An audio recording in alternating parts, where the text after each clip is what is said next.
Matthew 11. When Jesus had finished giving instructions to his 12 disciples, he moved on from there to teach and preach in their towns. Now when John heard in prison what the Christ was doing, he sent a message through his disciples and asked him, "Are you the one who is to come, or should we expect someone else?" Jesus replied to them, "Go and report to John what you hear and see. The blind receive their sight, the lame walk, those with leprosy are cleansed, the deaf hear, the dead are raised, and the poor are told the good news. And blessed is the one who isn't offended by me." As these men were leaving, Jesus began to speak to the crowds about John. "What did you go out into the wilderness to see? A reed swaying in the wind? What then did you go out to see? A man dressed in soft clothes? See, those who wear soft clothes are in royal palaces.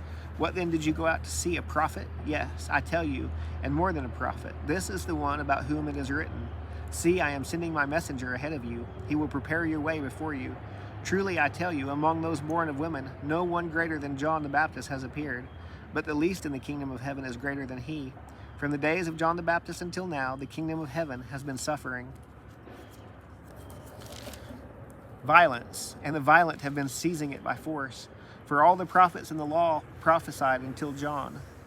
And if you're willing to accept it, he is the Elijah who is to come. Let anyone who has ears listen. To what should I compare this generation? It's like children sitting in the marketplace who call out to other children. We played the flute for you, but you didn't dance. We sang a lament, but you didn't mourn. For John came neither eating nor drinking, and they say he has a demon. The Son of Man came eating and drinking, and they say, look, a glutton and a drunkard, a friend of tax collectors and sinners. Yet wisdom is vindicated by her deeds." Then he proceeded to denounce the towns where most of his miracles were done, because they did not repent. "Woe to you, Chorazin! Woe to you, Bethsaida! For if the miracles that were done in you had been done in Tyre and Sidon, they would have repented in sackcloth and ashes long ago. But I tell you, it would be more tolerable for Tyre and Sidon on the day of judgment than for you. And you, Capernaum, will be exalted to heaven. No, you will go down to Hades, for if the miracles that were done in you had been done in Sodom, it would have remained until today. But I tell you, it will be more tolerable for the land of Sodom on the day of judgment than for you." At that time Jesus said, "I praise you, Father, Lord of heaven and earth, because you have hidden these things from the wise and intelligent and revealed them to infants. Yes, Father, because this was your good pleasure.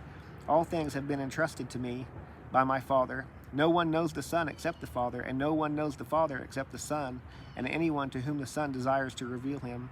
Come to me, all of you who are weary and burdened, and I will give you rest. Take up my yoke and learn from me, because I am lowly and humble in heart, and you will find rest for your souls. For my yoke is easy, and my burden is light."